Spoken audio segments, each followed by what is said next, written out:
2006, Obama mocked the Old Testament by taking passages wildly out of context. Watch this. Which passages of Scripture should guide our public policy? Should we go with Leviticus, which suggests slavery is okay, and that eating shellfish is an abomination? That's a good one. Or we could go with Deuteronomy, which suggests stoning your child if he strays from the faith. Wait, we don't do that? Or should we just stick to the Sermon on the Mount, a passage that is so radical that it's doubtful that our own Defense Department would survive its application? So let's throw everything out. I'm a lemming. Does that sound like anybody who even understands the Bible at all? In 2008, let's read our Bibles. Let's read our Bibles. Yeah. Oh, I'd love to. Want to have a Bible session? Come on, Barack. In 2008, he explained that religious people are just really bitter about not having a job, and so they cling to their guns and to their religion. So it's not surprising then that they get bitter and they cling to guns or religion or antipathy towards people who aren't like them. Oh, I love that antipathy to people who aren't like them, because he doesn't have any of that. I'm just thinking about the pattern here. Let's try to put this one together, because it seems like there's lots of things they don't want us to talk about. Lots of things. Pretty big ones, like faith, God, Jesus, prayer. Shh. So they'll just, how come we don't, could we get 3 erasers so we could have 3 erasers, 1 on each side? Could we do that? I think we may have enough subscribers to do that. Shh. Shh. You didn't see those words. There are people right now in their houses all over America going, I think I saw the word Jesus. Oh, what church should I join now? Sorry. But this is the speech they want to protect. They got to have this out there. Discussions of various sexual positions and sex acts. That's got to be taught in our schools. God, shush! Sex acts? Oh, baby, yeah. It's important. Demonstrations on how to safely perform those sex acts. Let me tell you something. Sex, you cannot figure out on your own. You're like, this goes into slot A, what? Took me a long time to figure it out. Yeah, we got to have demonstrations. Making sure students have practice putting on condoms for safety only. Making sure students know every possible way to have sex without getting a girl pregnant. That is important. Because again, you're not going to be able to figure that out. They're like, wait. There's more than one way to have sex? What? If they do get pregnant, make sure they know every possible way to terminate the pregnancy safely. Hey kids, keep your arms and legs inside mommy's tummy. Oh no, that won't work. They advise that it's your choice. And it's totally okay to do any of these things. Not any of these things, which I hope you will forget the things on the other side of the board. President Obama has already told young girls of America that if they do get pregnant... Look, I've got 2 daughters, 9 years old and 6 years old. I'm going to teach them, first of all, about values and morals. But if they make a mistake, I don't want them punished with a baby. Don't we all feel that way? Dad, I'm pregnant. Yeah, pregnancy, what a punishment. Oh, those babies. I don't want them punished with a baby. Babies are a punishment. There's compassion. I will tell you that babies or pregnancy is a consequence of something you might have learned from your AFL-CIO teacher. When life becomes a punishment, you know you are in the culture of death. Doesn't God tell us I knit you in the womb. Oh, did you miss that? It's so hard if you read the whole thing and stuff.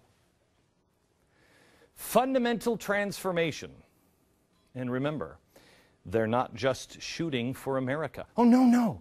No, this is a big idea. Remember, he said, fundamental transformation will transform America and the world.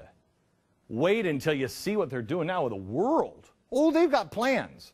Did you know that in 2010, I could barely even remember how old I was in 2010. The Obama administration praised Kenya's new changes to their constitution, which include liberalization of its abortion laws and also partially implementing Muslim Sharia law. But other than that, wow. Why were they so happy? Well, they had an awful lot invested in that. According to a new USA Aid report, the Obama administration spent $61.2 million related to the vote on the August vote on the new Kenyan Constitution. Hang on, because this sounds like you and me, spent $61.2 million on the new Kenya Constitution. I don't even know if they have houses in Kenya, or hippopotamuses, or giraffes, or do they have bears? I don't even know anything about Kenya. I don't care to know anything about Kenya. I'm spending $61.2 million on Kenya's Constitution. We barely know our Constitution. How about we spend $62 million on our Constitution? The report goes on to show $12.6 million going to the efforts to directly promote the pro-abortion Constitution. Did you know that? Because I didn't know that. I would have been so excited had I known that. I wish they would have come out earlier and told us they were doing it, because I would have had a party hat. I would have had a glass of Coca-Cola with a straw and a snifter. Yay. Taxpayer money. They used our money to pressure the Kenyan government into making changes. They threatened to hold back U.S. aid that funds this country. They promised to allow money to flow once they had the new abortion-friendly constitution. Once that was approved, you can have all the money you want. The GAO investigated this use of taxpayer money and found Obama violates federal law by forcing abortion rights on Kenya. I don't remember reporting on this. It's almost like they were overwhelming the system. The GAO originally became a little suspicious when an Obama official in the State Department ignored requests from the GAO to answer any questions on their activities in Kenya. So stand in line. They wouldn't even talk about it. Oh.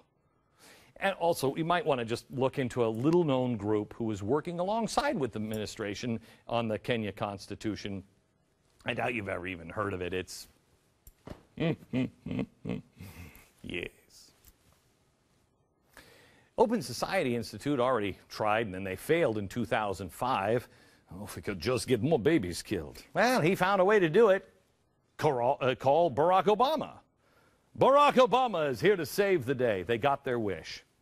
This is the world in which we are headed. Forget our flawed, dusty, powdered wig, dirty rag of a constitution. It doesn't even talk about the right to kill babies in the womb. Oh, man. What was it they used to say?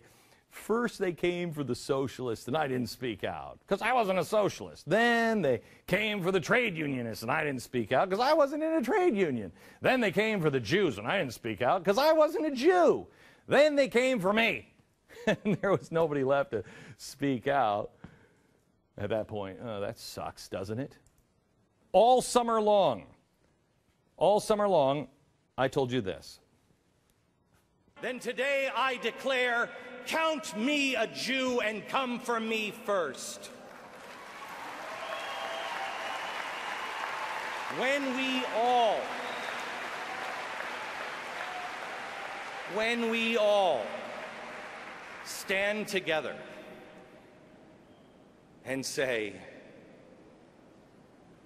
I'm one,